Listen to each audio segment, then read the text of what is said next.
वैसे हम पढ़ते हैं ऐसे 3400, ठीक है।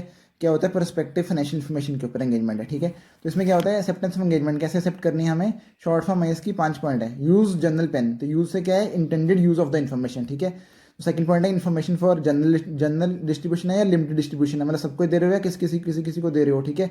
थर्ड है इसमें जनरल पेन है ना, हम पी से है पीरियड कवर्ड बाय इन्फॉर्मेशन, क्या पीरियड कवर कर रहे हो, इससे हम एक्सेप्टेंस पे डिसाइड करेंगे ना, एक्सेप्ट करना कि नहीं करना। ये पी से ई से है एलिमेंट्स टू बी इंक्लूडेड, क्या एलिमेंट्स इंक्लूड करें इन्फॉर्मेशन के अंदर। एन से है नेचर ऑफ एजम्पशन, मतलब बेस्ट एस्टिमेट एजम्पशन है, हाइपोथेटिकल एजम्पशन है। तो इसमें एक बार ये देख भी लेते हैं इसके इंट्रोडक्शन वाले पैराग्राफ भी। यस गाइस, तो एसए 3400 नाम था इसका, एग्जामिनेशन ऑफ पीएफआई। तो इसमें क्या था, provides guidance on engagements to examine and report on PFI including examination procedure for best estimate and hypothetical assumption, ठीक है, एजम्पशंस, ठीक है। Examination of PFI need not necessarily be performed by stat auditor of the entity's financial statement, ठीक है। तो PFI का मतलब क्या होता है, PFI is a financial information based on assumptions about events that may occur in the future and possible actions by an entity, ठीक है। It is highly subjective in nature and its preparation requires the exercise of considerable judgement. फिर है PFI का can be in the form of forecast हो सकती है, projection हो सकती है, कॉम्बिनेशन भी हो सकती है दोनों का। जैसे एक ईयर का फोरकास्ट, 5 साल की प्रोजेक्शन होगी, ठीक है। तो फोरकास्ट का मतलब क्या है, forecast means perspective financial information prepared on the basis of assumption as to future events which management expects to take place. यहाँ पे इंपॉर्टेंट है, मैनेजमेंट जो एक्सपेक्ट कर रही है कि होने वाला है। फिर actions management expect to take as of the date the information is prepared, जिसको हम कहते हैं best estimate assumptions, the assumption that reflects anticipated experience with no provision for risk of adverse deviation, मतलब मैनेजमेंट को expect कर रही है कि यही होना है आगे से, ठीक है। तो ये हो गया forecast. For example, in present market condition, supply availability, historical buying patterns and seasonal trends, CFO of X limited, मतलब एक तरह से X limited expect sales to increase by 5% over the next quarter, ठीक है। तो there for 5% sales increase is his financial forecast for the period, ठीक है। तो इसमें प्रोजेक्शन का मतलब आता है आगे। प्रोजेक्शन का मतलब है prospective financial information prepared on the basis of hypothetical assumptions. Hypothetical assumptions about future events and management actions which are not necessarily expected to take place. इस फोरकास्ट हमने पढ़ा ना कि मैनेजमेंट एक्सपेक्ट कर रहे कि होगा ही होगा, बट हाइपोथेटिकली assumptions क्या है कि जो नेसेसरी नहीं है कि होगा, ठीक है। Such as when some entities are in a startup phase or are considering a major change in the nature of operation, ठीक है, और mixture of best estimate और hypothetical assumptions, ठीक है। दैट इज इमेजिन और सजेस्ट, मतलब hypothetical का मतलब है जो इमेजिन किए हैं, सजेस्ट किए हैं, ठीक है, किसी ने। एग्जांपल्स पढ़ लेते हैं। एक्स लिमिटेड में project a course of action to take when one or more hypothetical situations arise such as creating a new product to meet the demand of expected market growth, ठीक है। फिर as a result of assuming the possibility of different events occurring, financial projections typically serve as an outline for evaluating the desired outcomes, ठीक है। X limited expects to see including it's financial, cash flow and operational outcome, ठीक है। फिर second example, a company plans to raise funds from a prospective equity investors and has asked a firm of chartered accountants to examine the profit forecast for placing it before the prospective equity investor, ठीक है। फिर third example दिया इन्होंने, company is in the process of setting up a new plan, नया plan बनाना चाहते हैं company, ठीक है। It needs financial assistance from bank in shape of term loan and working capital credit facilities, ठीक है। The company has prepared a projection of its profits cash flows for next 7 years along with its underlying assumption, ठीक है। इसके बाद आता है scope क्या है इस एसएई का। The purpose of this SAE is to establish standards and provide guidance on engagement to examine and report on prospective financial information, including examination procedures for best estimate and hypothetical assumption, ठीक है।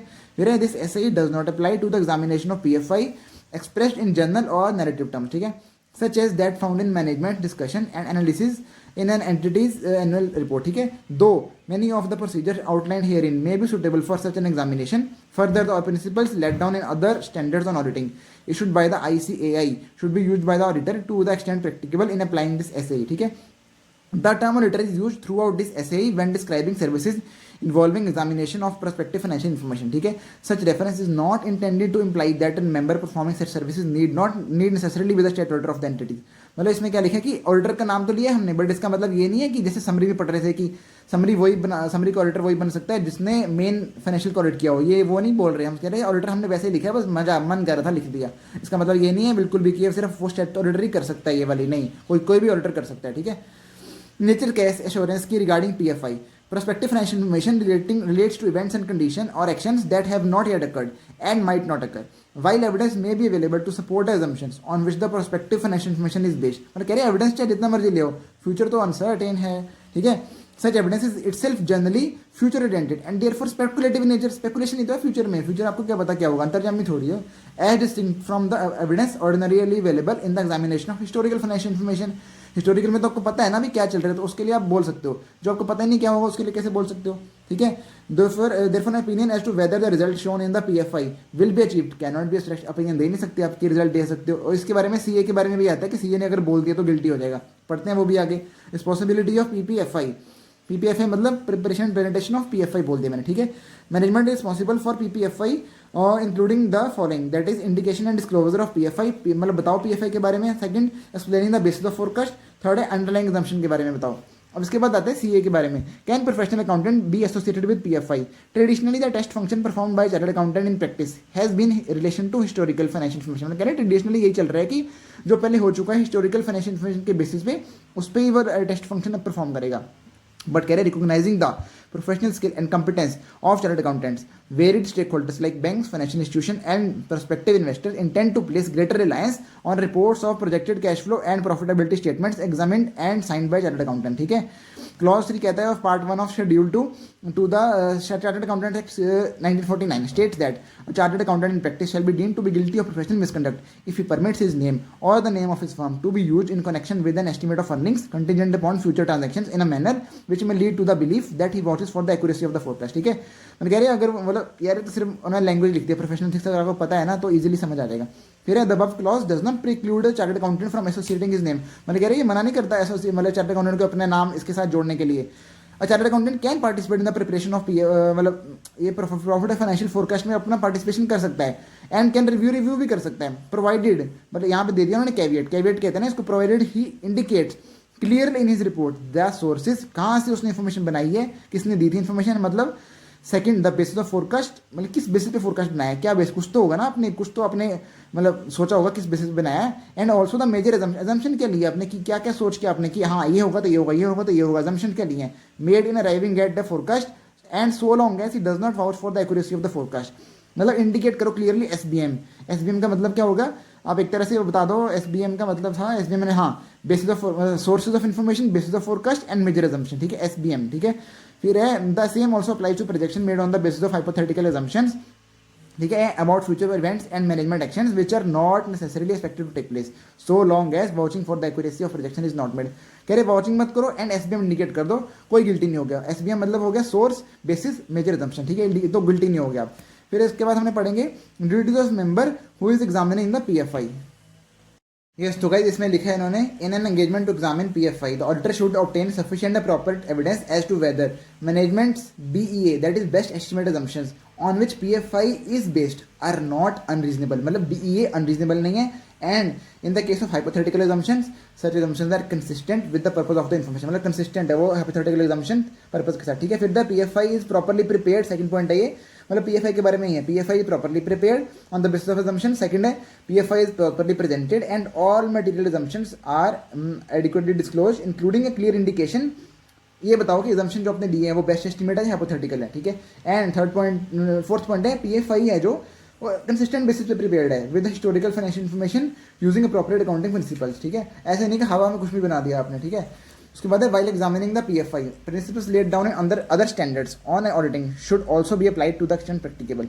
फिर nature of assurance क्या है इसमें, पर PFI relates to event condition that have not yet occurred and might not occur, हो भी सकता है नहीं भी हो सकता है, ठीक है।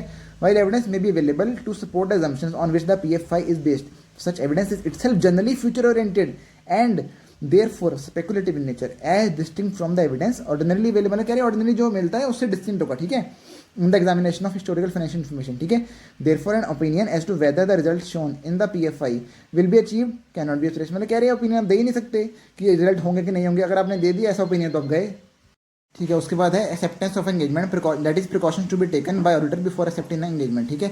इसकी शॉर्ट फॉर्म है हमारी यूज जनरल पेन। तो यूज से क्या है intended use of the information, ठीक है। जनरल से क्या है whether the information will be for general or limited distribution, ठीक है। ये पी से है हमारा period covered by the information, E से है elements to be included in the information, N से है nature of the assumptions that is whether they're best estimate और हाइपोथेटिकल assumption, ठीक है। ये हो गया हमारा एक्सेप्टेंस के बारे में। फिर चलते हैं आगे।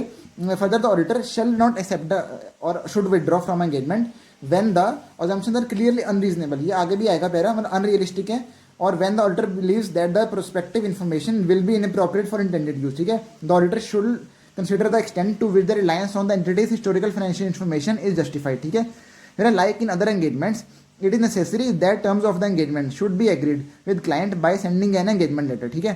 फिर examination procedure, when determining the NTE of the examination procedures the following matter should be considered such as the, मतलब इतने इसी शॉर्ट फॉर्म देखते हैं क्या बनाई है मैंने। यस कैसे इसकी शॉर्ट फॉर्म मैंने बनाई है, बस कोई बुरा मत माना क्योंकि सेजल नाम का कोई देख रहा है बंदी, तो इसमें शॉर्ट फॉर्म है कामचोर सेजल, ठीक है। तो KCSEJL बनाई है मैंने। तो के से क्या होगा, knowledge obtain during any previous engagement. फिर सी से बनाया मैंने managements competence regarding the preparation of prospective financial information. फिर एस से बनाया sources of information considered by the management for the purpose their adequacy, reliability of the underlying data, including data derived from third parties such as industry statistics, ठीक है, to support the assumption, ठीक है। ई से है फिर ई से है हमारा the engagement teams experience with the business and the industry in which the entity operates and with reporting on PFI, ठीक है। तो जे से है हमारा extent to which PFI is affected by management judgement, मतलब मैनेजमेंट की judgement से कितना इफेक्ट होती है PFI, ठीक है। फिर एल से बचा हमारा लाइकलीहुड ऑफ मटेरियल मिसस्टेटमेंट। तो ये होगा हमारा एग्जामिनेशन प्रोसीजर। उसके बाद चलते हैं in performing this procedure source and reliability of the evidence supporting management's best estimate assumptions need to be assessed, ठीक है। Such evidence may be available from varied sources like entities' budgets, debt agreements, industry publications, etc. ठीक है। When hypothetical assumptions are used, all significant implications of such assumptions should have been taken into consideration, ठीक है। For example if sales are assume to grow beyond entity's current plant capacity, मतलब लग रहा है कि sales plant capacity increase हो जाएंगी, ठीक है। The prospective financial information will need to include the necessary investment in the additional plant capacity, मतलब हमें लग रहा है कि अगर सेल्स ग्रो होनी है तो हमें एडिशनल प्लांट कैपेसिटी के बारे में बताना चाहिए ना, और the cost of alternative means of meeting the anticipated sale, ठीक है, such as subcontracting the production, मतलब किसी और को प्रोडक्शन दे रहे हो बीच में, मतलब करने के लिए, ठीक है, कॉन्ट्रैक्ट दे रहे हो। It needs to be verified that the hypothetical assumptions are consistent with the purpose of the PFI and that there is no reason to believe that they are clearly unrealistic, because अगर clearly unrealistic होगा ना फिर हमारे opinion पे effect जाएगा, ठीक है। तो आगे पढ़ेंगे हम। मेरा presentation disclosure, when assessing the presentation disclosure of the PFI and underlying assumption in addition to the specific requirements of any relevant statutes, regulations as well as the relevant professional pronouncements, it needs to be considered whether, क्या consider करना है, whether, इसकी short form भी बनाई है हमने। Yes guys, short form है इसकी BID, बिड बनाई है। बी से क्या है, basis of establishing points in a range is clearly indicated and a range is not selected in a biased or misleading manner when result shown in PFI are expressed in terms, मतलब जब range में आप result को present कर रहे हो तो range एक तरह से क्लियरली इंडिकेट होनी चाहिए, मतलब बेसिस ऑफ एस्टेब्लिशिंग क्लियरली होनी चाहिए एंड बायस नहीं होनी चाहिए रेंज जो सिलेक्ट किया आपने, ठीक है, मिसलीडिंग नहीं होनी चाहिए, ठीक है। उसके बाद क्या है बिड, आई से हमारा presentation of PFI। Presentation of PFI is like इन्होंने बोला ना, पहला पॉइंट ही है present of PFI is informative and not misleading, I से हो गया इन्फॉर्मेटिव, ठीक है। फिर हम चलते हैं आगे डिस्क्लोजर। डिस्क्लोजर से एक्चुअली 4 पॉइंट है, ठीक है, वो देखते हैं हम। डिस्क्लोजर के 4 पॉइंट कौन कौन से हैं। पहला है assumptions adequately disclosed in notes to PFI, that is whether they are best estimate or hypothetical. Second है date on which PFI is prepared is disclosed, ठीक है, ये भी डिस्क्लोज वाला पॉइंट है। Management needs to confirm that assumptions are appropriate as of this date, ठीक है। फिर है तीसरा पॉइंट डिस्क्लोजर का, disclose the accounting policies clearly disclosed in notes to PFI, ठीक है। फिर changes in accounting policy, reason क्या है चेंज का एंड उसका फैक्ट क्या है वो भी क्लियरली डिस्क्लोज होना चाहिए। ये हो गया हमारा प्रेजेंटेशन डिस्क्लोजर के बारे में 4 पॉइंट। फिर हम चलते हैं रिपोर्ट में क्या क्या आएगा। रिपोर्ट ऑन PFI, इसमें title address identification of PFI, reference to SA applicable to examination of PFI। फिर है स्टेटमेंट डेट मैनेजमेंट रिस्पॉन्सिबिलिटी के बारे में, ठीक है, for the PFI including the underlying assumption। फिर है when applicable reference to the purpose and or restricted distribution of the PFI, ठीक है। फिर statement that examination procedures included examination on a test basis of evidence supporting the examination, ठीक है, amounts and other disclosure in the forecast or projection, ठीक है। फिर है statement of negative assurance के बारे में लिखना है आपको रिपोर्ट के अंदर, ठीक है, as to whether the assumptions provide a reasonable basis for PFI, ठीक है। उसके बाद है हमारा इसके बाद है हमारा I opinion as to whether the PFI is properly prepared on the basis of the assumptions and is presented in accordance with the FRF। मतलब इसमें क्या है, पहले नेगेटिव एश्योरेंस देनी है आपने कि assumption दे रहे हो रीजनेबल बेसिस देती हैं, ठीक है, नेगेटिव एश्योरेंस बोलनी है उसके बारे में। फिर पॉजिटिव एश्योरेंस है आपकी कि जो भी आपने PFI बनाई है वो properly prepared in accordance with AFRF है, जो भी रेलिवेंट एंटिटी के ऊपर, ठीक है। उसके बाद है अप्रोप्रिएट कैविएट्स देने हैं, इसके बारे में पढ़ेंगे कैविएट्स क्या क्या आएंगे concerning the availability achievability of the results indicated by the PFI। फिर डेट ऑफ रिपोर्ट बताएंगे, फिर प्लेस ऑफ सिग्नेचर तो होता ही है, ठीक है। उसके बाद हमारा आता है आगे, such a report should state whether based on the examination of the evidence supporting the assumptions anything has come to the attention which causes the belief that the assumption do not provide a reasonable basis for the PFI, ठीक है। फिर है express an opinion as to whether the PFI is properly prepared on the basis of the assumptions and is presented in accordance with the relevant financial reporting framework, ठीक है। फिर आगे state करना, अब कैवेट्स आते हैं। कैवेट्स क्या हैं? दो कैवेट्स है इसके अंदर। कैवेट्स पहले एक्चुअल रिजल्ट्स है, actual results are likely to be different from PFI, इसके बारे में है पढ़ते हैं। Actual results are likely to be different from PFI, ये स्टेट करना है आपको। सिंस एंटिसिपेटेड इवेंट्स फ्रीक्वेंटली, मतलब एक तरह से since anticipated events frequently do not occur, मतलब बार बार थोड़ी होते हैं anticipated events as expected, and the variation could be material, ठीक है। Likewise when the prospective financial information is prepared as a range it would be stated that there can be no assurance that actual results will fall within the range, and in the case of a projection के बारे में बोल रहे हैं। In the case of projection, the PFI has been prepared for intended use using a set of assumptions that include hypothetical assumptions about future events and management's actions that are not necessarily expected to occur, ठीक है। Consequently, readers are cautioned that the PFI should not be used for purpose other than the above mentioned intended use, ठीक है। फिर है when it is believed that the presentation disclosure of the PFI is not adequate, ठीक है। इसमें है कि presentation disclosure not adequate, तो क्या करोगे आप, ठीक है। तो आपको क्वालिफाइड एडवर्स ओपिनियन देना है in the report on the PFI, और एक और मतलब क्वालिफाइड एडवर्स देना ही है, प्लस आप विड्रॉ भी कर सकते हो from engagement should be made as appropriate, ठीक है। फिर आगे an example would be where financial information fails to disclose adequately the consequences of any assumptions which are highly sensitive, मतलब अगर आपने क्लियरली डिस्क्लोज नहीं किया, एडिक्वेटली कंसिक्वेंसेज नहीं बताई, आपने जो assumptions लिए हैं वो बहुत सेंसिटिव है, आपने बताया नहीं कि अगर ये एक तरह से मतलब इसका एडिक्वेटली क्या कंसिक्वेंसेज क्या होंगे assumptions के, अगर आपने assumptions जो लिए हैं इसके कंसिक्वेंसेज क्या होंगे, ठीक है। फिर है सेकंड, अगर ये बिलीव करते हैं मैनेजमेंट के ऑडिटर बिलीव करते हैं that one or more significant assumptions do not provide reasonable basis for the prospective financial information prepared on the basis of best estimate assumptions or that one or more significant assumptions, ठीक है, do not provide a reasonable basis for the PFI given the hypothetical assumption, मतलब पहले best estimate की बात कर दी, hypothetical की बात कर दी, एन एडवर्स ओपिनियन देगा अगर, मतलब एक तरह से अगर वो one or more assumption do not provide reasonable basis, मतलब किस बेसिस पे लिए हैं वो बताया ही नहीं है assumption के बारे में, फिर या तो एडवर्स ओपिनियन देगा या विड्रॉ करेगा एज अप्रोप्रिएट, ठीक है।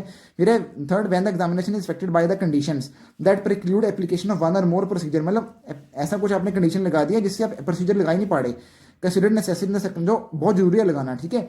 आइदर विड्रॉ कर लो आप, ठीक है, या डिस्क्लेमर दे दो, ठीक है। And describe the scope limitation on the report on the no PFI is considered, ठीक है। उसके बाद लास्ट पैरा इसके अंदर डॉक्यूमेंटेशन का matters which are important in providing service evidence to support report on examination of PFI and evidence that such examination was carried out in accordance with this SAE should be documented. ये हो गया हमारा SAE का सब जो ICA के material में दिया है। अब देखते हैं इसकी एग्जांपल्स जो बेयर एक्ट में दिया है ICS की। हाँ, इन्होंने एग्जांपल में बस ये लिखा है कि further in our opinion the projection is properly prepared on the basis of the assumptions as set out in the note, मतलब नोट फाइनेंशियल स्टेटमेंट जहाँ पे लिखी होगी, फाइनेंशियल स्टेटमेंट नहीं मतलब PFI के अंदर नोट्स होंगे ना, तो and on a consistent basis with the historical financial statement using appropriate accounting principles, ठीक है।